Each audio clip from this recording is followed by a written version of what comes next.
Why deep thinkers are often isolated. The hidden cost of intelligence. Have you ever noticed that the more deeply you think about life, the more isolated you seem to become? That as your understanding of the world grows, your social circle tends to shrink. It's not a coincidence. Across history, society has consistently misunderstood, marginalized, and even persecuted those who dare to think beyond the surface. From the fate of Socrates drinking hemlock to the loneliness of Emily Dickinson writing poetry in seclusion, the pattern is clear. Deep thinkers are often feared, not celebrated. But why? Why does society push away those who see the world most clearly? The answer lies not in a simple dislike, but in a complex web of psychology, sociology, and evolutionary biology. The truth is, intelligence and deep thought disrupt comfort, and human beings crave comfort above all. The mirror of intelligence. Let's start with a fundamental psychological concept: intellectual mirroring. When we stand next to someone who is physically stronger, we might admire their power. When we meet someone wealthier, we might aspire to their status. But when confronted with someone more intellectually adept, something else happens. Rather than admiration, there is often defensiveness, even hostility. Why? Because intelligence doesn't just introduce new ideas, it reflects back to others their own intellectual limitations. This is uncomfortable, even painful. It forces people to confront parts of themselves they'd rather ignore: their doubts, their ignorance, their complacency. This reaction is usually unconscious. Most people don't wake up thinking, "I dislike this person because they make me feel intellectually inferior." Instead, they simply feel uneasy, dismissive, or indifferent. They might label deep thinkers as pretentious, overcomplicating things, or accuse them of being out of touch with reality. But this defensiveness is not about the deep thinker's personality. It's about the mirror they unintentionally hold up to others. Why intelligence feels threatening. Unlike physical strength or wealth, intelligence is intimately connected to identity. We define ourselves by our thoughts, beliefs, and interpretations of the world. When someone comes along who dismantles those beliefs or introduces concepts beyond our understanding, it doesn't feel like an intellectual challenge. It feels like a personal attack. This is why debates about complex issues like philosophy, politics, or ethics often become heated, emotional battles rather than rational exchanges. People defend their ideas not just to protect their viewpoints, but to protect their very sense of self. Moreover, most people crave certainty, not complexity. They want clear answers, simple solutions, and comforting narratives. Deep thinkers, by contrast, live in a world of nuance, ambiguity, and skepticism. This inherently separates them from the majority who find such ambiguity unsettling. The tribal brain, evolutionary roots of rejection. To understand why deep thinkers are often pushed to the edges of society, we have to look at human evolution. For most of our history, survival depended not on being the smartest, but on intellectually. Early humans thrived in tribes where cohesion and conformity ensured safety.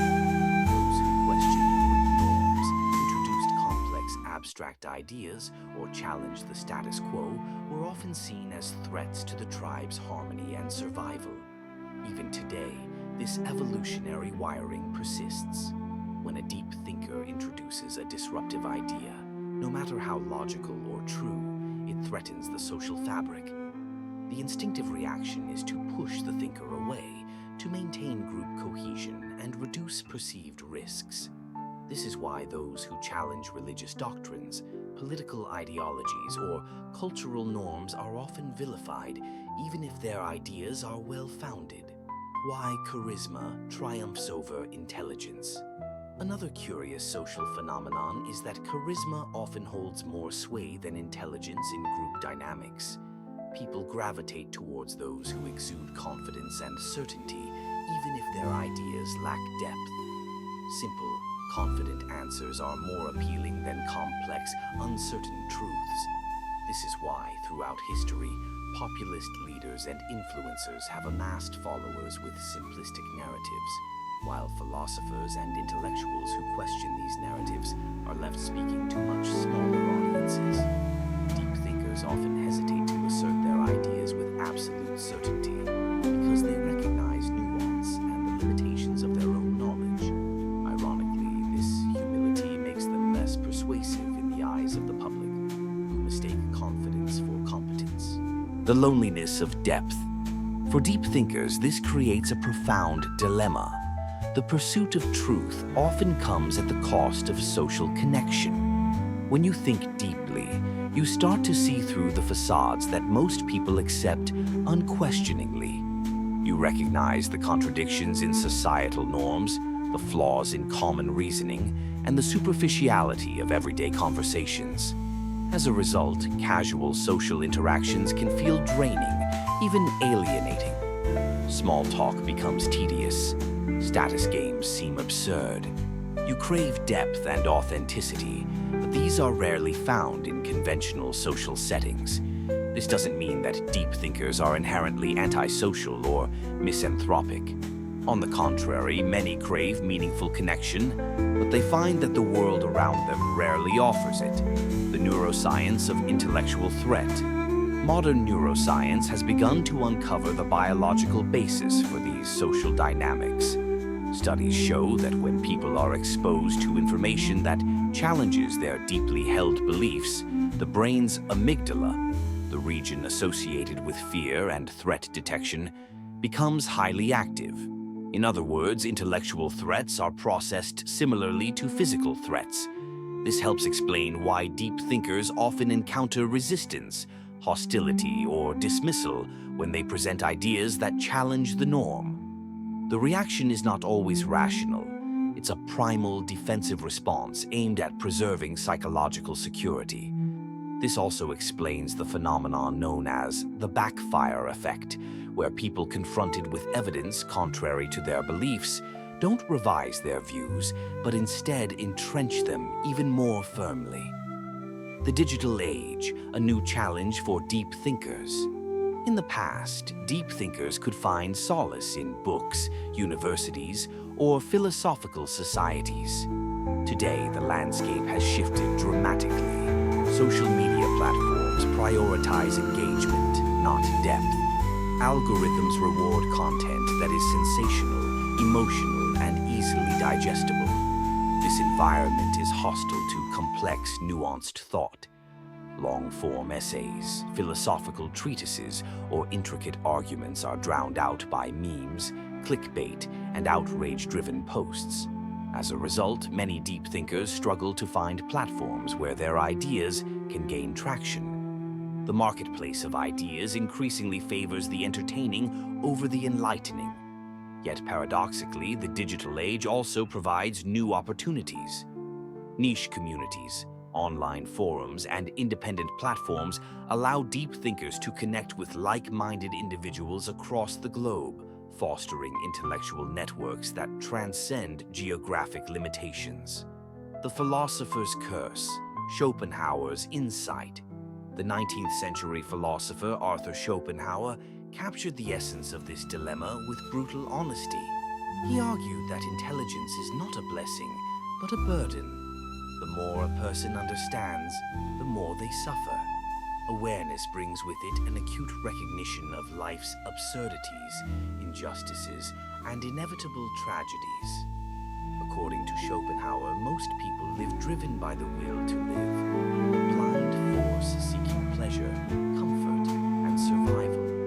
But philosophers, intellectuals, and deep thinkers are driven by the will to truth, a force that often leads them away from conventional pleasures and into existential reflection. This divergence explains why highly intelligent individuals often experience alienation, disillusionment, or even despair. They see beyond the comforting illusions that sustain the majority, but in doing so, they also lose the simple joys those illusions provide.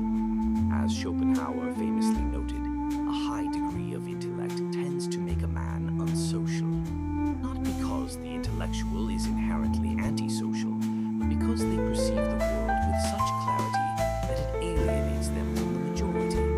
The burden of seeing too much. This phenomenon extends beyond Schopenhauer. Nietzsche spoke of the loneliness of the free spirit, unbound by conventional morality. Kafka illustrated the alienation of the individual in a world of absurd bureaucracies.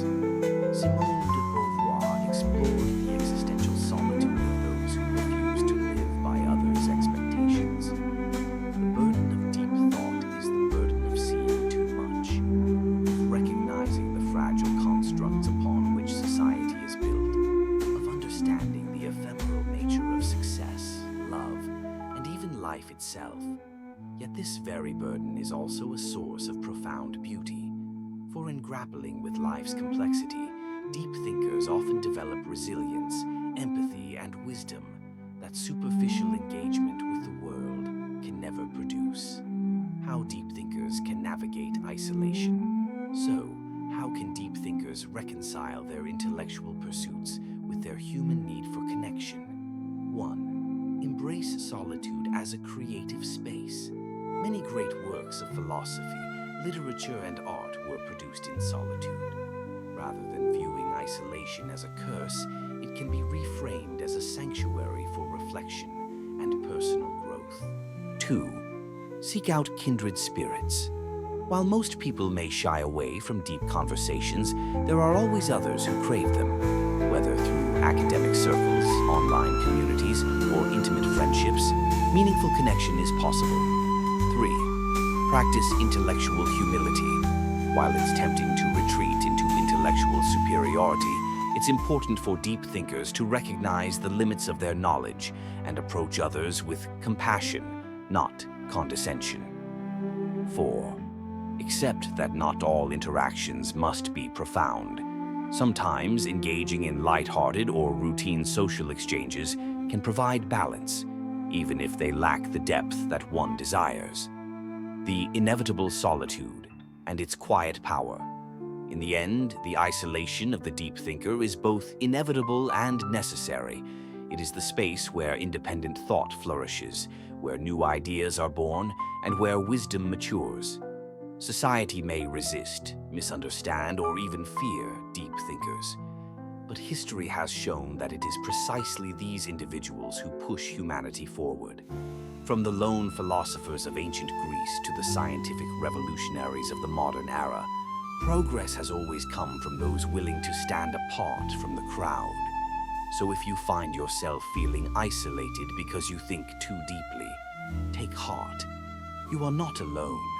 You are part of a long, noble tradition of individuals who dare to question, reflect, and see the world as it truly is.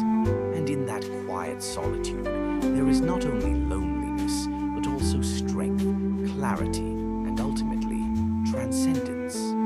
Outro.